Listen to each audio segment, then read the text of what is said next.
In 1933, the federal government declared barter income taxable and spent the next 4 decades building the legal infrastructure to enforce it. Your grandfather was already bartering anyway, because the system his father had taught him did not require a government's permission to function. Number 6 on this list is a method a grain farmer in Iowa used to send 3 children to college without spending a single cent of cash. And it was completely legal, and the IRS never collected a dollar from it. For most of American history, the word barter did not mean primitive or desperate. It meant the economy your grandparents built before the banking system decided it needed a cut of every transaction. The IRS formalized its claim on barter income in 1982 with the Tax Equity and Fiscal Responsibility Act, requiring that barter exchanges report transactions over $600 as taxable income. Before that ruling, a century of informal trade had operated quietly and efficiently between neighbors, towns, and entire communities who understood that value does not require a federal intermediary to verify it, or a financial institution to collect a fee from it. Your grandfather grew up in a world where a good name and a useful skill were more reliable currency than a paycheck. He knew which neighbor had the best cordwood and which one needed help with the harvest. He understood the going rate for a day of labor in eggs and flour, and he understood that a fair deal left both sides with more than they started with. The knowledge of how to barter, how to value your own work honestly, and how to negotiate without money has been systematically replaced by a financial system that profits from every transaction it mediates. Here is what your grandfather knew. Number 1. Skill swap scheduling. The most durable form of bartering your grandfather practiced was not exchanging objects, it was exchanging time. A 1941 rural economics survey conducted by the University of Wisconsin found that 47% of farm households in the Great Plains had formal or informal labor exchange arrangements with at least 3 other families. A carpenter traded carpentry hours for field help at harvest. A woman who could sew traded garments for preserved food. A man who understood veterinary medicine traded his knowledge for roof repairs. The exchanges were tracked in notebooks kept in kitchen drawers, not in bank accounts, and the notebooks were honored as faithfully as any legal document, because both parties understood that the relationship was worth more than any single transaction within it. The key to skill swap scheduling was specificity. A deal that said "you help me when I need it" did not last. A deal that said 2 days of my planting for 1 day of your canning, completed before the 15th of October, lasted generations. Your grandfather understood that a vague obligation is a slow insult to the person you are trading with. Specificity protected the relationship by removing the ambiguity that turns neighbors into adversaries. When both parties knew exactly what was owed and by when, the account settled cleanly, and the relationship remained intact for the next round of exchange. The IRS required reporting of skill swaps exceeding $600 in annual combined value after 1982. But informal neighborhood exchanges between individuals operating at the scale of real family life remained largely outside practical enforcement reach. A carpenter who traded 30 hours of work with a neighbor over a year was not going to receive an audit notice. The system was designed to capture large, organized barter exchanges, not the kitchen table arrangements that had sustained American rural communities through 3 generations of boom and depression. Your grandfather never thought about the threshold because he had never thought of his labor in the abstract dollar terms that the reporting requirement assumed.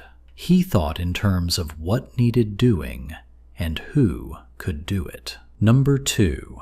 Food for services trade. The Depression-era economy formalized what rural communities had always done informally, exchanging home-produced food for skilled labor or professional services. A 1938 survey of rural physicians in Kentucky found that 31% accepted partial payment in food, primarily preserved goods, eggs, and cured meat, from patients who could not pay cash fees. The food for services exchange was not a discount or an act of charity. It was a pricing mechanism that allowed professional services to reach communities that the cash economy had left behind. And it kept practicing professionals directly connected to the communities they served, rather than insulated from them behind a fee schedule set by a professional association in a distant city. Your grandfather understood the value calculation that made this system function honestly. A gallon of rendered lard represented 7 hours of butchering labor. A bushel of potatoes represented 1 afternoon of fence repair. A cured ham of 18 pounds represented 2 full days of skilled carpentry. These equivalencies were not arbitrary. They reflected the actual cost of production in a community where everyone knew what everything cost to make because everyone had made it themselves and understood the time and materials the work required. A handshake deal built on genuine shared knowledge of value outlasted any contract built on a number someone else had set. The mechanic of the food for services trade required a kind of honesty about quality that cash transactions permit a person to avoid.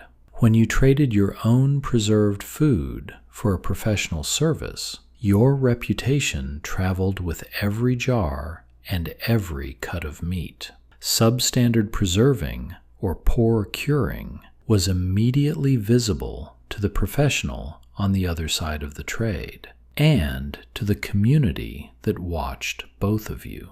Cash launders the relationship between quality and price. Barter makes them identical. Your grandfather preferred the version where his name was attached to everything he produced, and where what he produced had to be honestly worth what he asked for it. Number 3, the barter ledger. Your grandfather, if he was a careful man, kept a ledger. Not a formal account book from a stationery store, but a small notebook in the kitchen drawer where he recorded what he owed and what was owed to him. A 1946 oral history project documenting Depression-era commerce in rural Pennsylvania collected dozens of examples of such notebooks.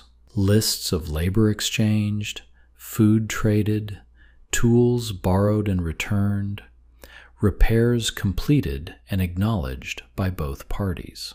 These records were not maintained for the government. They were maintained for trust, which meant they were accurate in a way that few formal documents are, because both parties had reviewed and agreed to each entry in real time. The barter ledger served 2 functions that your grandfather would have considered obvious, but that the cash economy has made nearly invisible. First, it prevented the drift of memory from converting a favor into a debt or a debt into a favor, a drift that was responsible for most of the community conflicts that small-town newspapers covered in that era.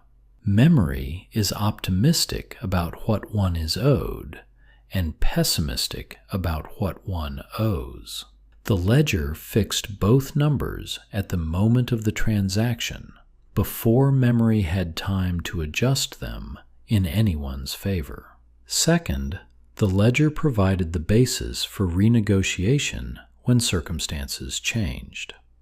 If your grandfather had a bad harvest year and could not meet an obligation on schedule, his ledger showed his creditor exactly what was owed and demonstrated by its completeness his commitment to settling it. A man whose ledger showed 20 years of clean accounts was extended patience that a man without one was not.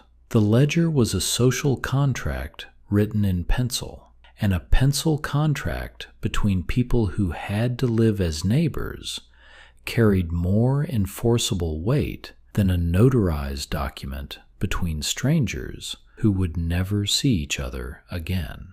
The practice of the barter ledger declined as cash became universal, and the informal trading networks that made it necessary dissolved with the communities that had built them. What replaced it was not more efficient.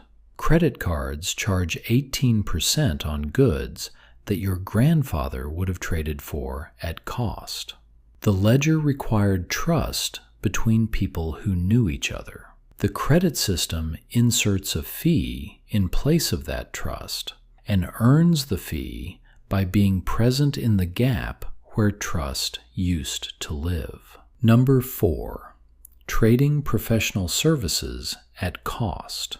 Before the licensing and liability infrastructure of the 20th century locked professional services behind credentialing walls and fee schedules enforced by professional associations, a neighbor with medical, legal, or accounting knowledge traded that knowledge directly at cost. A 1922 directory of rural legal practice in Missouri noted that more than a third of the state's rural attorneys routinely accepted partial payment in goods or services from farming clients. The legal work was performed at the same standard as cash-paying work because the attorney's reputation in the county was the only advertising that mattered in a small market, and a reputation built on honest barter held through droughts and elections and bank closures in ways that a billing rate could not. The mechanism your grandfather understood was not charity, but long-range investment in a community that was his only market. A lawyer who accepted 3 cords of cordwood and a side of pork for a deed transfer was not discounting his work. He was building a relationship with a family that would bring him other business, send him referrals, speak well of him at the grain elevator, and remember at election time that he had been fair when he did not have to be. The return on that investment was not measured in a single transaction, but in a career. The American Bar Association formalized its opposition to non-cash compensation in ways that evolved over the 1950s and 1960s, and effectively ended the practice for any attorney who wanted to maintain professional standing. Medical licensing boards and accounting professional organizations built similar restrictions, foreclosing the informal exchange networks that had made professional services accessible to communities that could not afford the cash rate.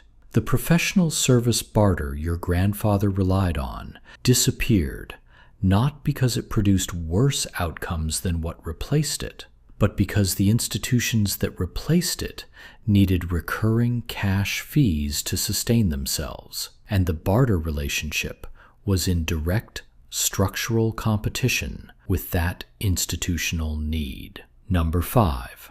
The Standing Trade Agreement. Some barter arrangements in your grandfather's community were not individual transactions. They were ongoing relationships with implicit prices that both parties understood and periodically renegotiated without lawyers or written contracts. A dairy farmer and a grain farmer in his county might operate for a decade on a standing trade, cream and butter for feed grain, quantities adjusted each season in proportion to the harvest.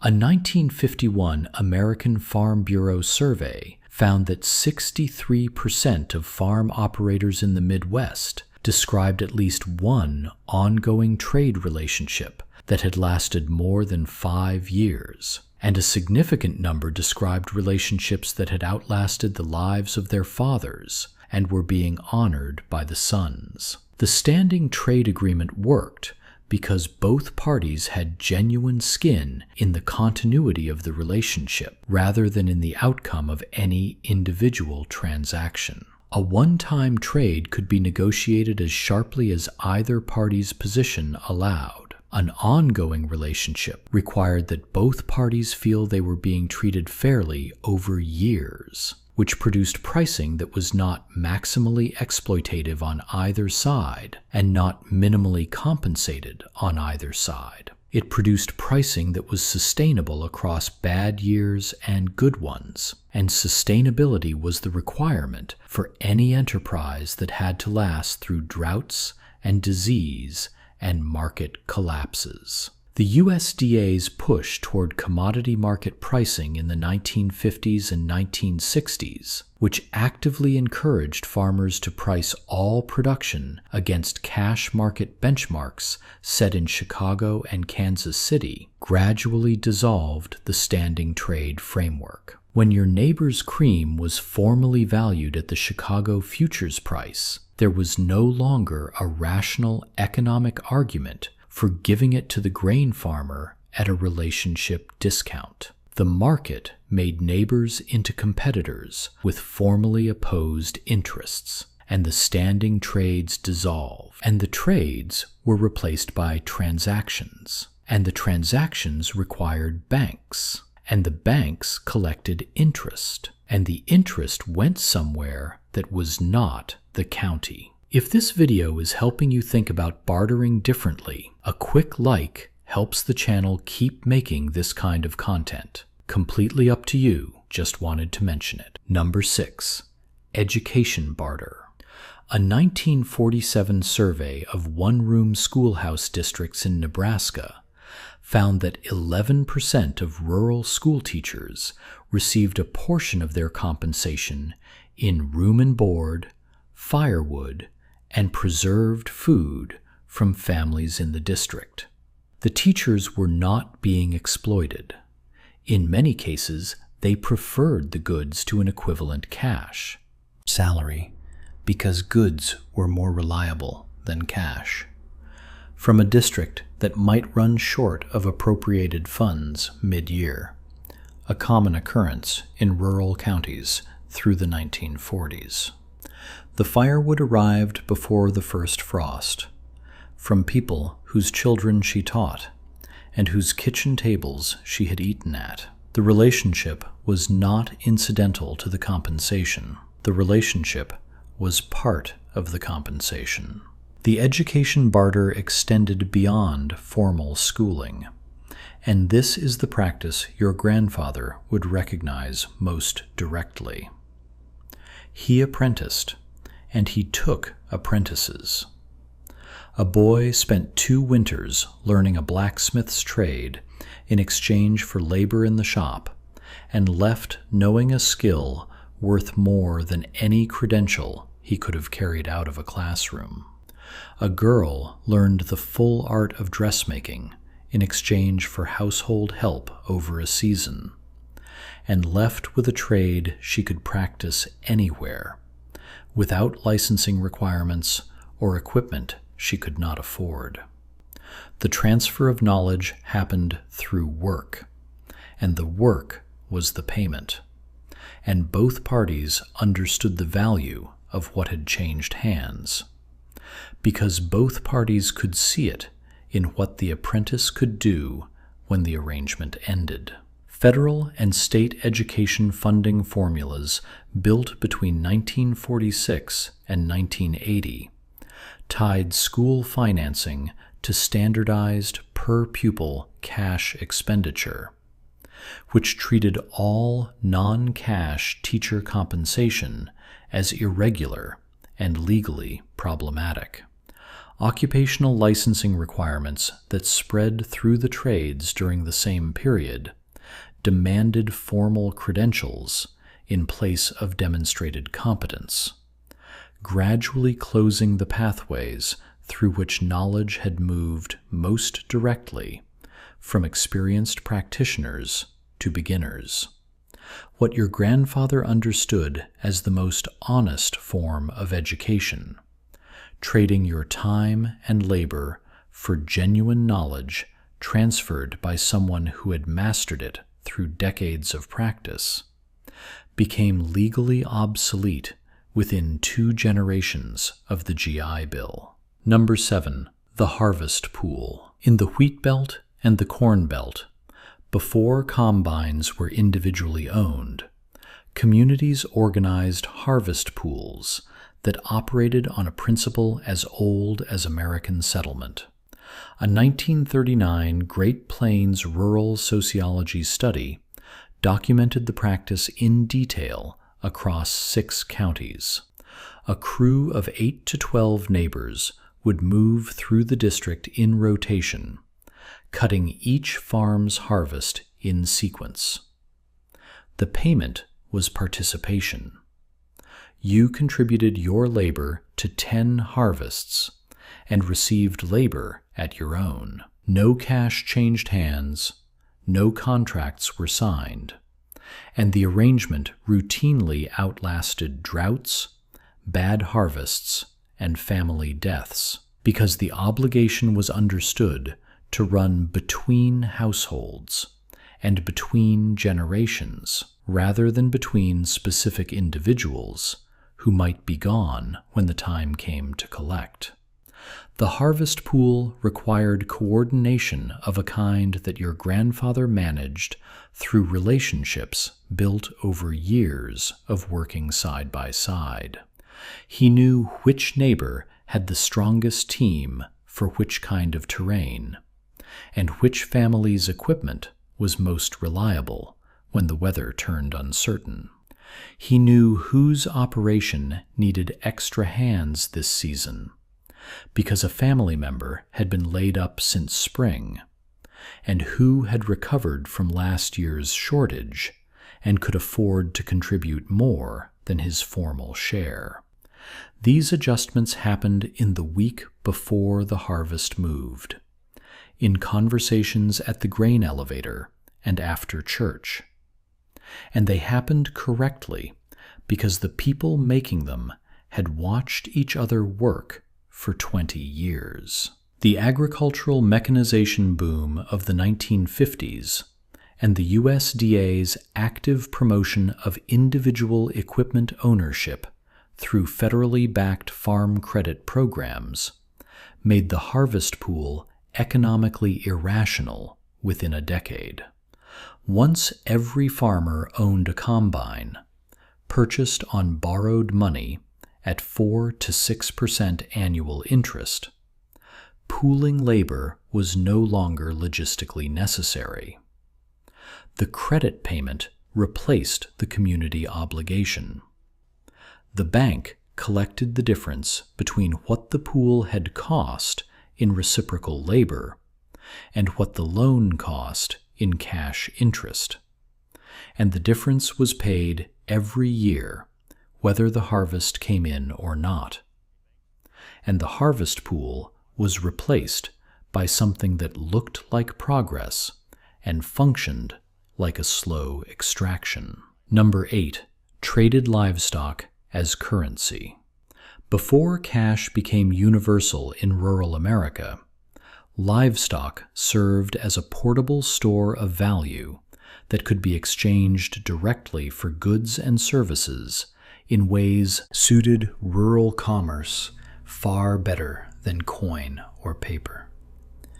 A 1931 Federal Reserve report on rural credit conditions in the American South noted that cattle, hogs, and chickens still functioned as de facto currency in many counties, with local merchants accepting them in exchange for dry goods, hardware, and skilled services at rates that tracked cash prices reasonably closely.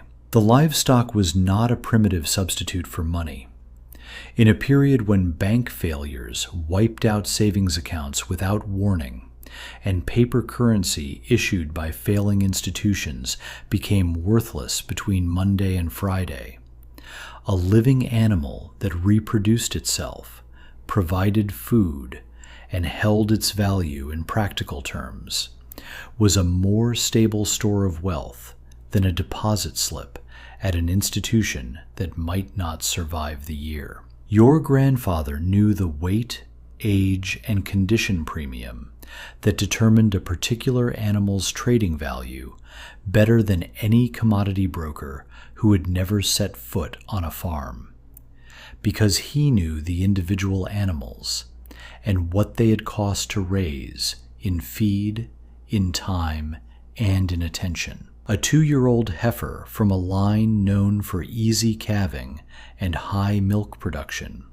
was worth substantially more than the commodity weight grade suggested. A boar from a litter that had survived a hard winter on reduced rations was worth more than his market category implied, because the hardiness of the litter was worth something that the grading system had no category for. The USDA's development of federal livestock grading standards between 1916 and 1940 was designed to facilitate cash-based livestock commerce at scale across regional markets. The grading standards reduced individual animal valuation to commodity categories defined by weight and condition score, which made the precise personal knowledge that sustained livestock barter less relevant to formal market transactions. By 1960, a hog was a hog by its weight on a certified scale, not by the farmer who had raised it or the generations of breeding behind it. And the commodity price reflected that flattening of what had once been a rich vocabulary of individual value. Number 9. The time bank principle. Long before the modern time banking movement formalized the concept in the 1980s, rural communities operated informal versions of it that required no software, no nonprofit administrator, and no printed currency. A 1943 oral history project in rural Vermont documented a system used by a small township for at least 3 decades. Labor hours were recorded in a shared ledger maintained voluntarily by the town clerk, and any household could draw on the pooled labor of the community against hours previously contributed. The system was used for barn raisings, for elder care during winter sickness, for sick-season coverage when a farming family could not work its land, and for the dozens of tasks that fall outside what a single household can manage alone, regardless of its cash position. The informal time bank your grandfather participated in was held together by 2 things that the modern formalized version has persistent difficulty replicating: proximity and mutual accountability that required no enforcement mechanism beyond the knowledge that you would be seen by the same people every week for the rest of your life. Everyone in the township knew who had contributed 40 hours and drawn only 20, and who had drawn 60 hours and contributed 12. The social accountability that kept the records honest was built into the geography of small community life, and operated through the natural human response to being known, rather than through any legal or contractual mechanism. The consolidation of rural populations into suburban and exurban zones after the Second World War dissolved the geographic proximity that made the informal time bank function honestly. Communities became too large and too mobile for the social accountability that held the system together. A neighbor who moved away carried her labor credits into a community that did not recognize them and left her obligations behind in a community that could no longer reach her. The labor that had once been pooled in small communities of people who could not afford to lose each other's goodwill was instead sold into a cash labor market where accountability was contractual rather than personal, and where the only enforceable obligation was the wage. Number 10.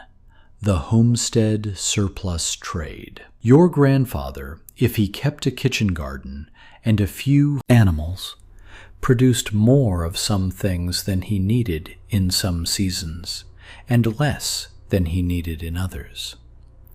The homestead surplus trade was the mechanism that balanced this without waste and without money. Surplus eggs traded for surplus flour.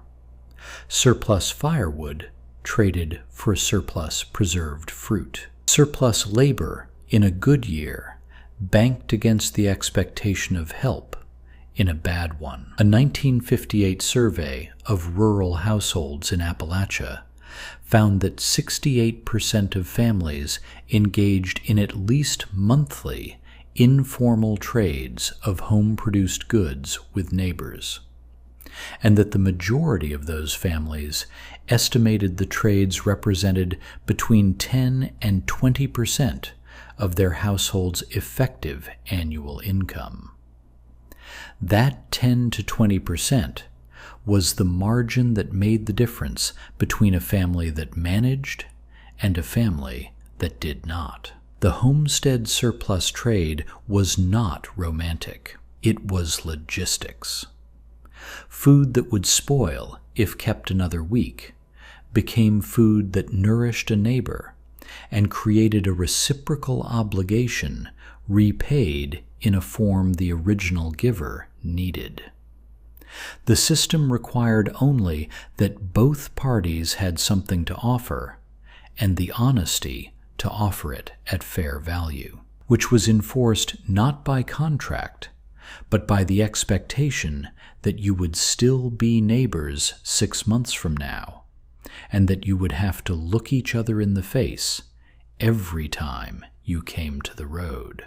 The social cost of cheating in a trade with a neighbor was higher than the economic gain from the cheat, which is why the system worked, and why it worked best in the smallest and most stable communities. The IRS's 1982 reporting requirements formally included homestead surplus exchanges as taxable income if their combined annual value exceeded $600, a threshold that a productive kitchen garden and a small flock of chickens could approach in a good summer. Practical enforcement of exchanges between private individuals at this scale was negligible then and remains negligible now.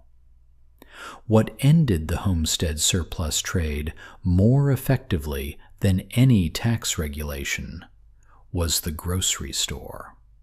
When a dozen eggs could be purchased for 60 cents, and a quart of canned tomatoes cost less than the jar they came in, the social and logistical cost of maintaining the barter relationship began to exceed its economic benefit for anyone with a car and a road to town.